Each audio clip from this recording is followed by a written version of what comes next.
ലാൽ സലാം. മോഹൻലാൽ നായകനായി എത്തുന്ന ദൃശ്യം 3യുടെ ഒഫീഷ്യൽ ടീസർ ഇപ്പോൾ പുറത്തു വന്നിരിക്കുകയാണ്. കൃത്യം 5 മണിക്ക് തന്നെ ആ ഒരു ടീസർ വരികയുണ്ടായി.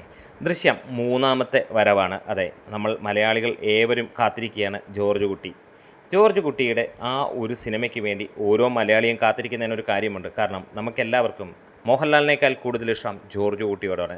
നമുക്ക് പലപ്പോഴും ഇങ്ങനെ പല സിനിമകൾ ഉണ്ടാകാറുണ്ട്. CBI ഡയറിക്കുറിപ്പ് മമ്മൂട്ടിയേക്കാൾ കൂടുതൽ ഇഷ്ടം അങ്ങനെയാണ് CBI സേതുരാമയ്യരോടാണ്. അങ്ങനെ കഥാപാത്രങ്ങൾക്ക് അത്രത്തോളം പവറുള്ള ചില സിനിമകളുണ്ട്. അതിൽ ഒരെണ്ണമാണ് ദൃശ്യവും. അങ്ങനെ ദൃശ്യം 3യിലേക്ക് കടക്കുമ്പോൾ ഇന്നൊരു ടീസർ കാണുമ്പോൾ ഒരു കാര്യം നമുക്ക് എടുത്തു പറയേണ്ട കാര്യമുണ്ട്. മോഹൻലാൽ എങ്ങനെയാണോ ആ ഒരു ഫസ്റ്റ് സിനിമയിൽ അഭിനയിച്ചത്, അതുപോലെ തന്നെയാണ് 2ാം സിനിമയിലും 3ാം സിനിമയിൽ വരുമ്പോഴും ആ ഒരു പാറ്റേണിന് യാതൊരു മാറ്റവും വരാത്ത ലെവലിൽ വർഷങ്ങൾ ഇത്ര കഴിഞ്ഞാലും നല്ല രസകരമായിട്ട് തന്നെ പോകുന്നു.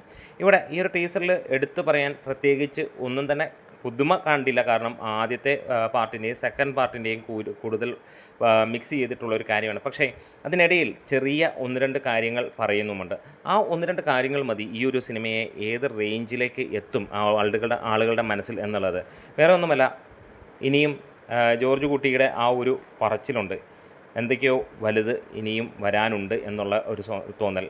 അത് ജോർജ് കുട്ടിക്ക് പേടിയാകുന്നു എന്നുള്ള ആ ഒരു പറച്ചിൽ, അതെ, അത് കേൾക്കുമ്പോൾ തന്നെ അറിയാം 3ാം പാർട്ട് ഒരു ഇൻഡസ്ട്രി ഹിറ്റിൽ കുറഞ്ഞു ഒന്നും തന്നെ ആയിരിക്കില്ല എന്നുള്ളത്.